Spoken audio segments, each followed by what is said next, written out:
without further ado, prepare yourselves for today's season finale to the March series as we present 40 Days with Jesus.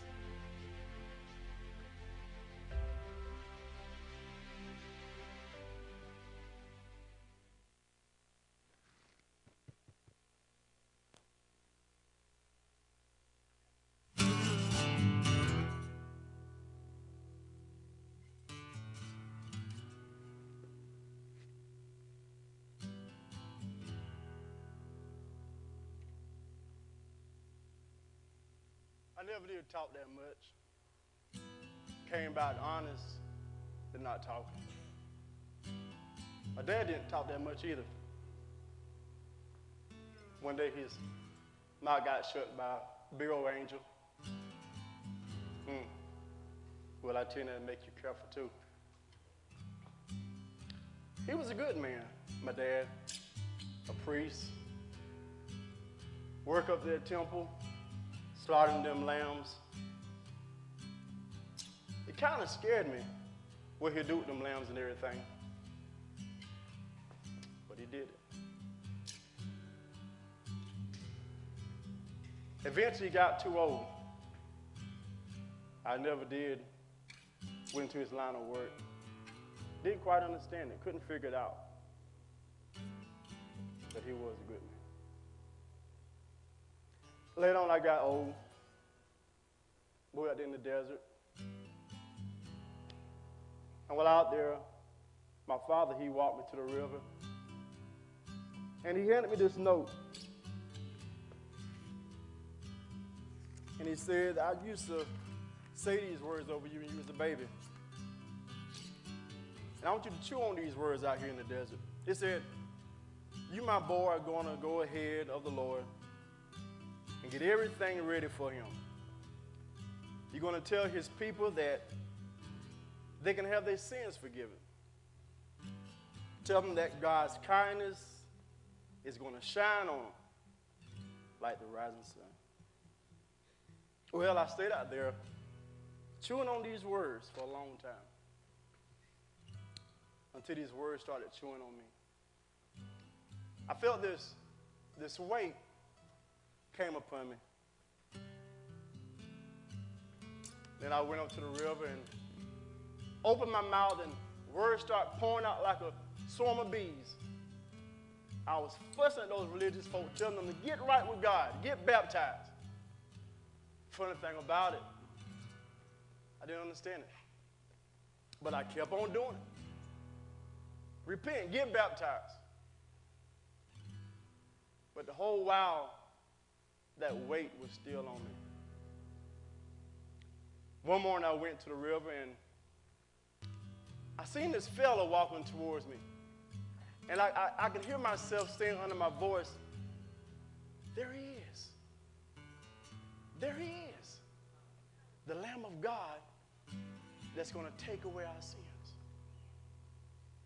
He came up to me and, that's my cousin Jesus. I haven't seen him in years. He said, baptize me. I did. He's standing there all dripping wet. And I swear I heard out of those clouds, this is my boy. And I'm well pleased of him. Isn't that something?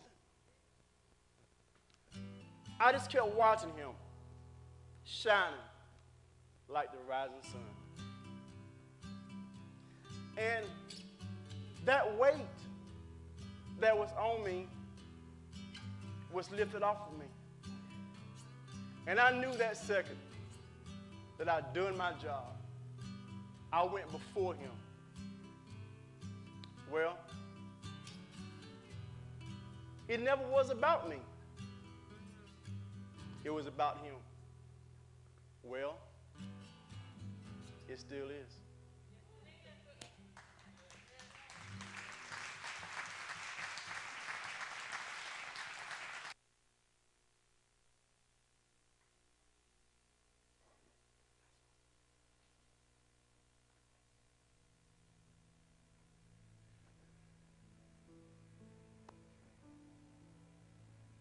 know what it felt like?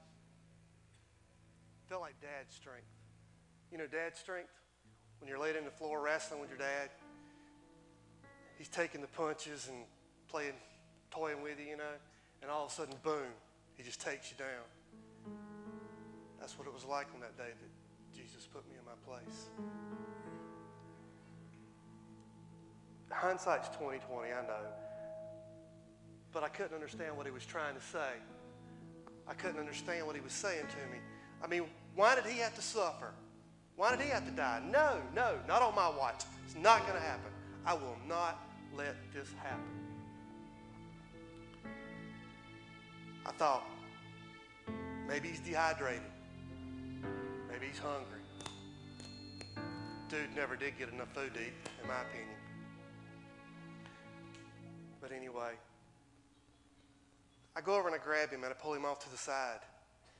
And I start laying into him pretty good, And he stops me. And he looks at me with those eyes. He has those eyes, And you know what he said to me? Get behind me, Satan. Dad's strength. Those words, that moment, he floored me. It floored me. I just couldn't understand. But you know what? It wasn't the first time I didn't understand. It wasn't going to be the last either. But seriously, get behind me, Satan. I mean, I've got my faults, I know. But Satan, that was a little harsh. That kind of stung a little bit. But, you see, I wanted him to use that dad's strength on the world. But that was my desires, my plans. Your boy Peter, his plans don't always work out real well, i.e. the ear-cutting incident, et cetera, et cetera. But he knew. He knew all along. He would give us just enough rope to let us get out there and figure things out for ourselves.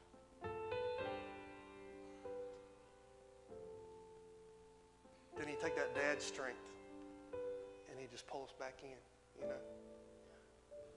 right when we needed to be saved from ourselves. That was his plan all along, to save us from ourselves, to save me from myself.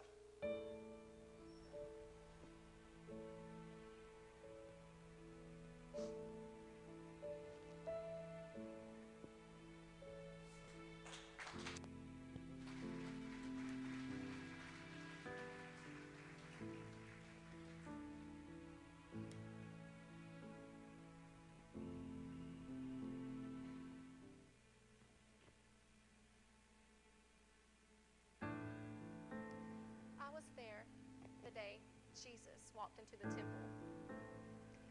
He just stood there at first. It was almost like disbelief. But then I saw it. I saw the fire in his eyes. I had come from Galilee to the place where God said he'd meet us. Did it feel like a scam? Yeah. I had never been able to afford a lamb as a sacrifice. All I could afford was one of those overpriced pigeons. As a wife and a mother, there's one word you never expect to be called. Widow. I never realized how safe I had felt with my husband around until he was gone.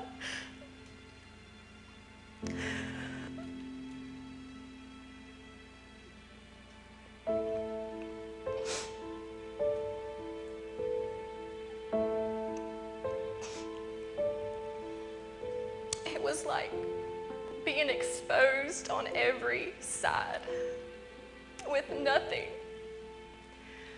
between you and your babies in a world full of vipers, but me, just me. So I stood there that day and watched as Jesus grabbed a whip and chased businessmen out of the temple, poured money on the ground, but more than that, I saw his expression on his face. I recognized it. He held that whip like a viper was threatening his kids. He said, destroy this temple, and in 3 days, I'll raise it up. Took me 3 years to realize what he meant. Slow learner. But he wasn't talking about the building. No, that was a place where dishonest men had put their grimy fingers on God's glory and had defiled the intimate process of worshiping him. That day wasn't about destruction, though. It was about hope, because knowing God is all about Jesus. When I think back on that day and what Jesus did and how he did it, it felt like being rescued. Life can be brutal. My kids' appetites are still growing. I still cry a lot. But now, he made a place for me to be still. A place where rest and trust meet. Right there at God's feet. And the price of that access, it's paid because of Jesus. He conquered death. And that's how I make it through life.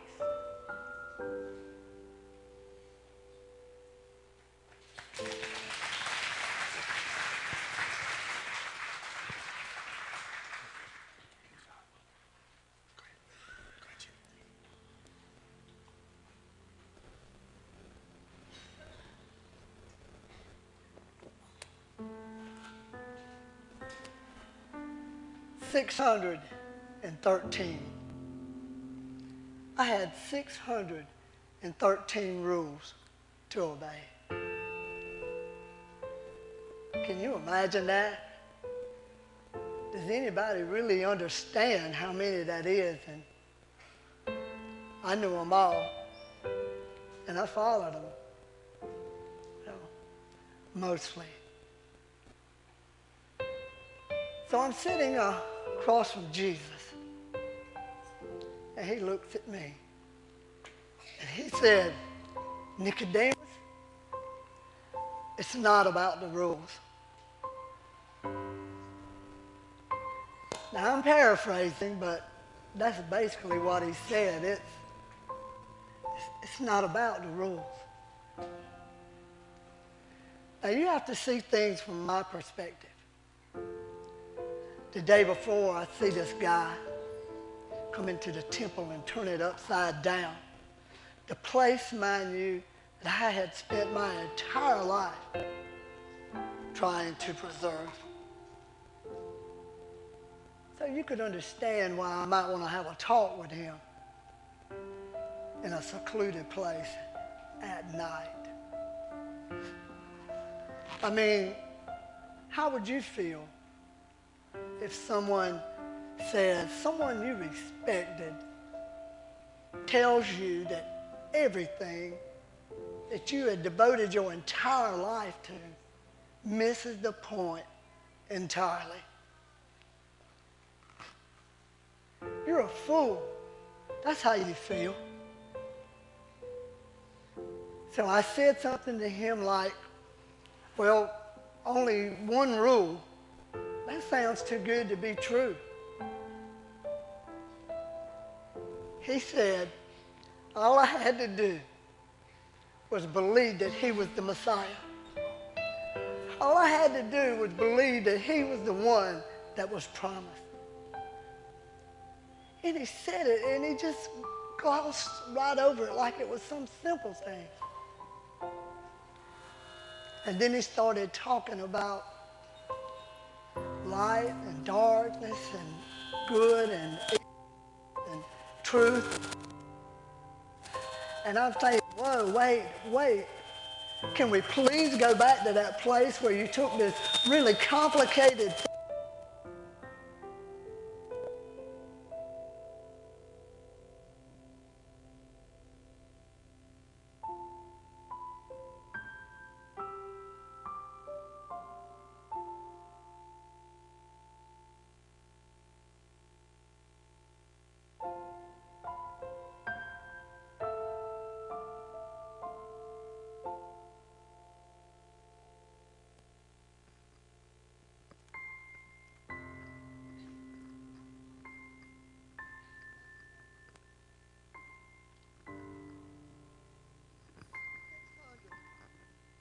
And 13 laws.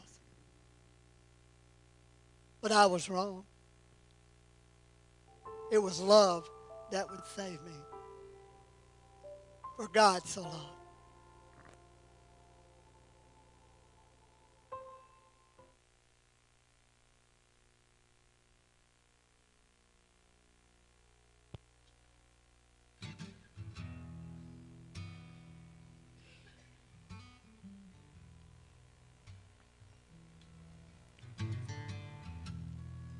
When I was a little girl, I remember my mom would tell us she could always tell when it was about to rain because her elbow would get creaky.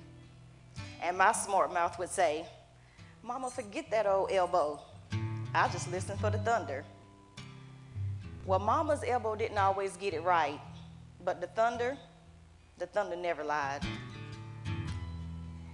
And that night of Passover, I just love talking about the Passover. I love remembering how God delivered us. And that night, we all just wanted to see him. Everyone had heard about Jesus. And I remember some Greeks showing up, pleading with Philip to see him. And that was all of us in some sense, just wanting to be in the same room as him. You know, it's like this feeling you get when something's about to happen.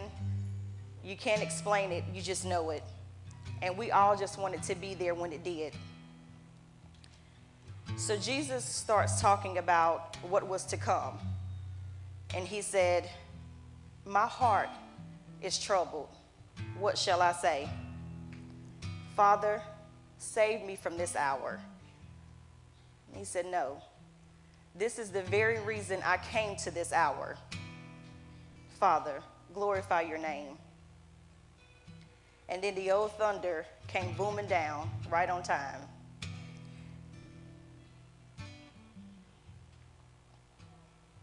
And this wasn't just some rolling noise in the distance. It was God's voice saying, "I have glorified it, and I will glorify it again." I remember someone asking me if it was about to rain. And I said, "Child, that wasn't thunder. That was God. That was a triumphant noise. That was his glory setting the air on fire with anticipation of what was to come." And you didn't even need a creaky elbow to remember that.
first I just want to say that I didn't steal that donkey. I mean, it wasn't even my idea. Like, it was Jesus' idea. You know, he said it was an unwritten donkey out there in the village and for us to go get it. And I'm thinking, did Jesus just ask me to go steal a donkey? And let me tell you something. I know my shirt says no fear, but I was scared, buddy, let me tell you. I'm going to go in this village and steal this donkey and just walk out like that. Wasn't about to happen. But that's what we did. You know, we went out there and got the donkey, and the whole way there, I'm like, what is Jesus going to do with a donkey? And we're just pondering that idea back and forth, and we just stopped second-guessing Jesus, because like so many times before, he wouldn't tell us what he was going to do, but we just knew that it would be all right, that it would always work out. But when we got back with the donkey, that's when it happened. Some folks in the crowd started to throw their coats, and then Jesus got on the donkey. I mean, he really got on the donkey. And it's when he got on that donkey that something happened that we couldn't really explain. Everybody started cheering and dancing, and people were throwing their coats in front of the donkey as Jesus began to ride it. Some of us even grabbed palm branches and began to wave them as he was riding the donkey. And as we was waving the palm branches, that's when it really hit me. Jesus was here. He had arrived. And every time, you know, we would get excited about the miracles and the parables that Jesus would do, and he would always say, be quiet, you know, don't say anything. He was so meek and so humble. And but today he let us just celebrate him for the king that he truly was.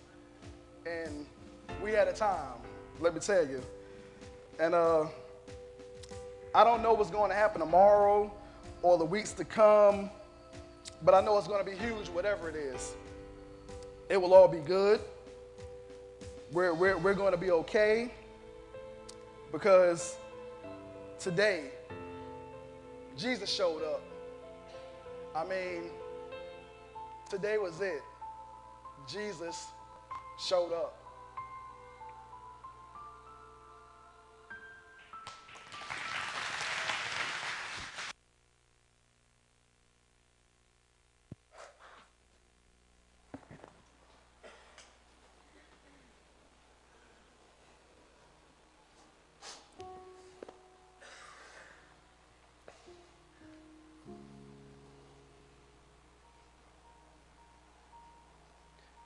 They say a rooster crowing is God's wake-up call. It was for me that day. I couldn't comprehend. None of us can comprehend that evening what was going on. One minute we're in the upper room and Jesus is washing our feet. The next minute we're in the garden. Jesus is going off to pray by himself. Next, I fell asleep. I admit it. I'm not ashamed. I'm not proud of it.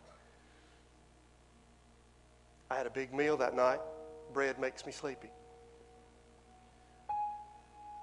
But then next thing I know, me, James, and John are being woke up by Jesus, and he's all crazy and everything. And we wake up, and all of a sudden Judas goes over and kisses Jesus on the cheek. Next thing I know, I'm jumping up, trying to protect Jesus, and I'm cutting off a guard's ear. I mean, for the record, I wasn't aiming for the ear. I'm a fisherman, not a swordsman. Anyway, the next thing they do is they arrest Jesus and they take him away. What do? We ran, we ran, we ran. It was just 2 hours earlier.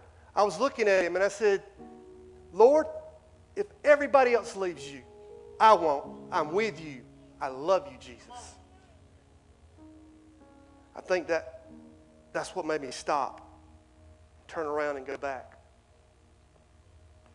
I caught a glimpse of him as they were leading him up to the high priest's house. So I went over to the gate and I thought, I'll stand here for a while and see what happens. And this girl, she points at me. She starts hollering, you're with him.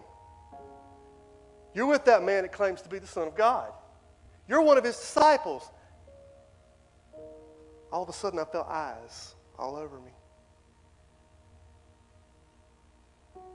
So I tried to brush her off, and I said, you're confused. You've got me mixed up with somebody else, I'm afraid. So I make my way to the courtyard. I'm cold, and there's a fire, and I decide I'll warm up by the fire. And a guard spots me, one of the guards from the ear incident earlier.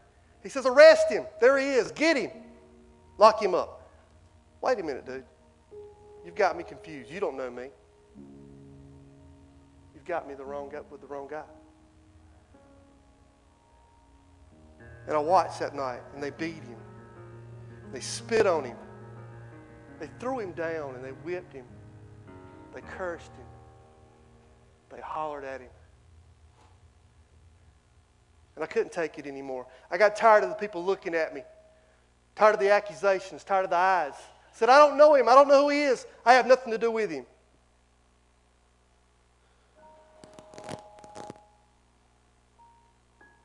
Then I heard the most blood-curdling sound I've ever heard in my life.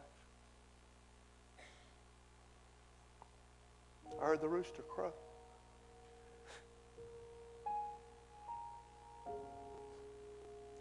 And he looked at me.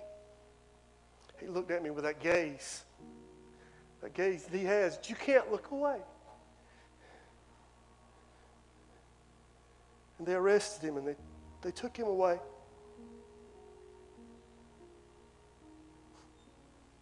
I'll never leave you, Jesus. I'll die for you no matter what. What a joke. What would you have done? I ran. I just ran and I ran.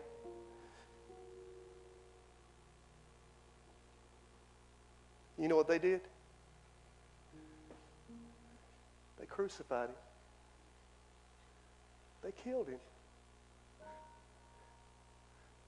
He's dead.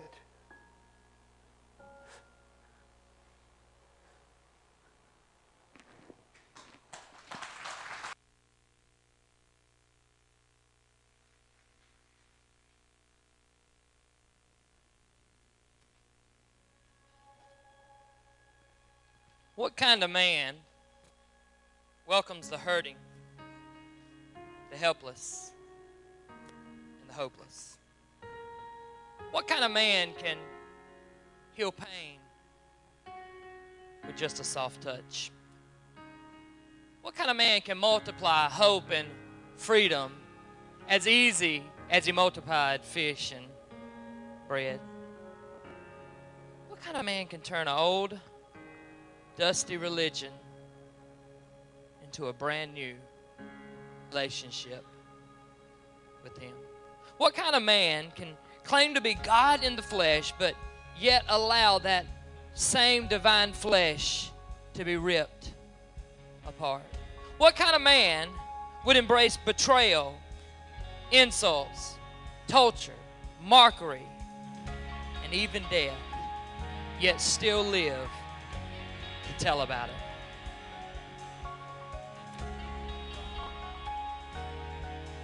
Who could speak with authority, yet with such compassion? Who is strong enough to calm the wildest storm that you may find yourself in, but meek enough to speak to even the smallest child? Who could allow the very hands that created the entire universe to be stretched out onto a wooden cross and to be nailed there? Who could choose patience when in reality I like to choose retaliation? Who in the world could be so blameless and sinless, yet die with criminals?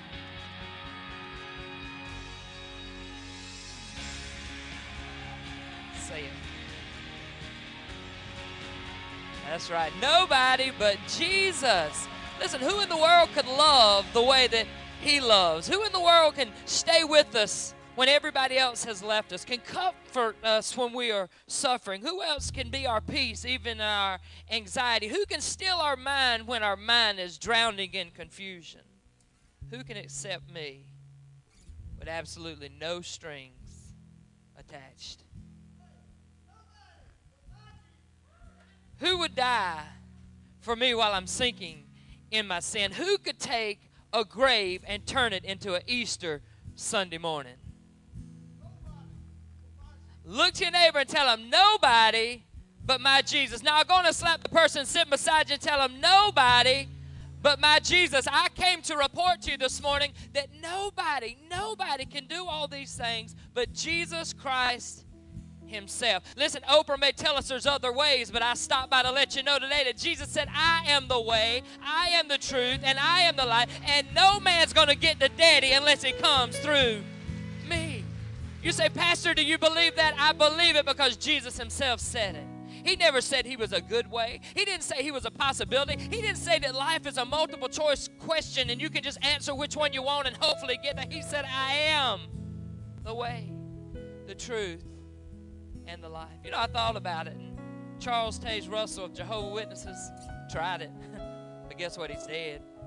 Can I tell you today, a lot of folks have tried it, but they're dead. Jehovah, listen, Joseph Smith of the Latter-day Saints tried it, but he's dead. Ellen White and Joseph Bates of the Seventh-day Adventists, they tried it, but they're dead. Buddha of the Japanese religion tried it, but he's dead. Confucius of the Chinese gods, listen, he tried it, but he's dead. You know why? Because nobody but Jesus Christ. Stand to your feet and high five somebody around you and tell them, nobody but Jesus. Nobody. Go on and high five somebody. This is Easter resurrection morning, and let them that nobody but Jesus can save. Nobody but Jesus can heal. Nobody but Jesus can calm the storm when it's raging. Nobody but Jesus. Nobody but Jesus. Every head bowed and every eye closed in this place.